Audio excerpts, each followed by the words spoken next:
Dogodovštine iz Vilinskog kraja sad ispričati valja. Djeco, poslušajmo priču za laku noć. Svakog dana pričica jedna za laku noć, da djeca mirno snivat mogu poći. Čitavanje Ana Bilić-Udovičić.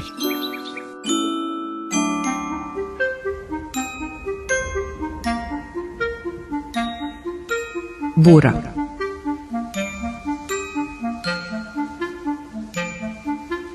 Podno najveće planine u davna vremena sagradiše ljudi kameni grad.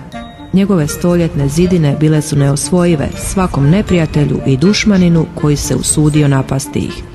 Bijaše to ponosan junački grad. Svakakovoga obilja bilo tamo.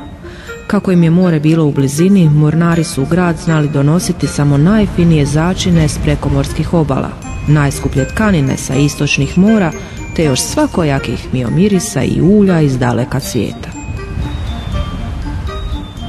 U grad su često znali dolaziti i trgovci iz planinskih krajeva, razni majstori, stočari i seljaci. Trgovalo se tamo na veliko i čovjek je mogao nabaviti što god mu srce poželi. No u kamenom gradu nije samo trgovina cvjetala.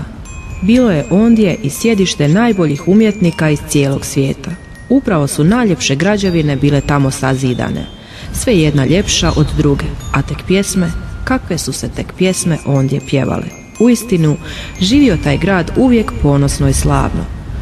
Kako je i mogao drugčije kad ga neprijatelji nisu mogli osvojiti, a ni opakih nemani nije bilo u blizini. No to nije moglo baš tako do vijeka. Jednog dana na grad se s planine obruši snažan vjetar. Hujao je i brujao, kidao drveće i odnosio štandove trgovcima s gradskih trgova. Odnio bi vjetar i ljude da se nisu sklonili u kuće. Bio je toliko olujan i razoran da je otjerao sve oblake s neba. Nije stajao puhati danima, a hladnoća njegova daha prodirala je sve do kostiju. Nitko ništa nije mogao učiniti, jer kako zaustaviti vjetar? Trebalo je samo čekati da otpuše svoje. To je bilo jedino rješenje.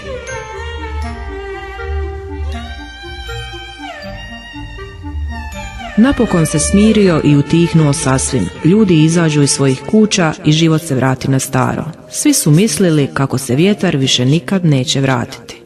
No planina ne spava, te iduće zime opet posla snažan vjetar na grad.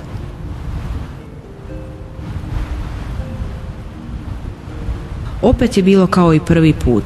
Snažan je bio taj vjetar, toliko snažan i strašan da danima nitko nije izlazio iz skrovitosti svog doma. Život bi sasvim zamro kada bi se vjetar obrušio na grad. Svi su samo strepili i čekali da utihne, a i kad bi utihnuo, stanovnici su još dugo ostajali u svojim kućama iz straha da će se vjetar opet vratiti. Silnu bi štetu učinio gradu, kidao bi krovove, čupao bi usjeve i odnosio stoku. I tako svake zime iznova. Više se nitko nije ni sjećao kada je prvi put vjetar zapuhao. Svi su samo znali da kad nastupi zima, planina šalje svoj ledeni razorni dah na njihov kameni grad.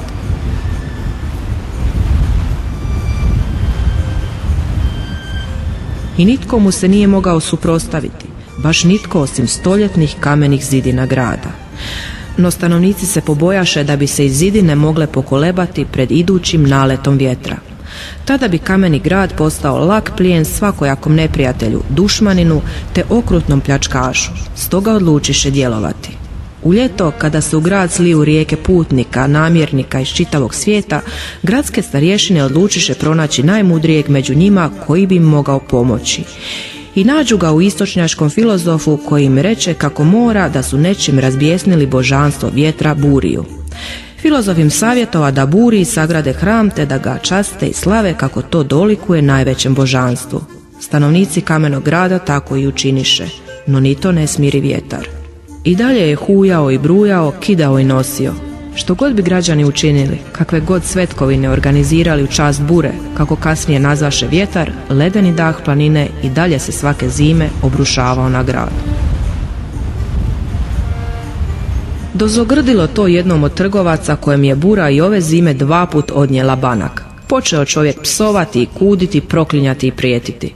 Kad gleli čuda, vjetar sasvim utihnu, a na središnjem trgu, pokraj vijećnice i katedrale, pojavi se ranjena djevojka, sva raščupana i rasparana, a na tijelu joj modrica do modrice.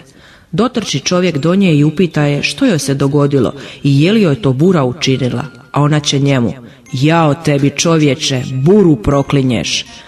Trgovac se malko zbuni, ali nastavi svojim poslom. Kako je vjetar sasvim utihnuo, odluči on ponovno postaviti banak na gradskom trgu, pa krene kući pod stvari. Kad li tamo, sve u plamenu, od kuće mu ne osta ništa, samo pepel i prah.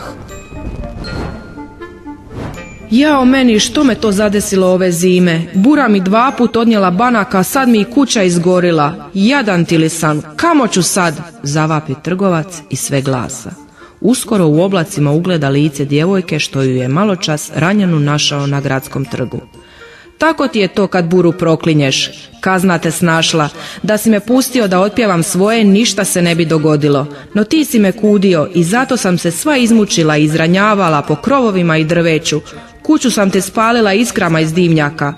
To ti je za sve rane i modrice koje si mi zadao svojim riječima, reče tako vjetar djevojka i nesta u planini. Iduće zime bura svoju pjesmu pjevala nad gradom, no više se nitko nije usudio prokleti je. Stanovnici Kamenog grada od sada su samo mudro govorili: čuvaj se naše bure i planinske cure. Tekst čitala Ana Bilić Udovičić, audioprodukcija Nikola Balvan.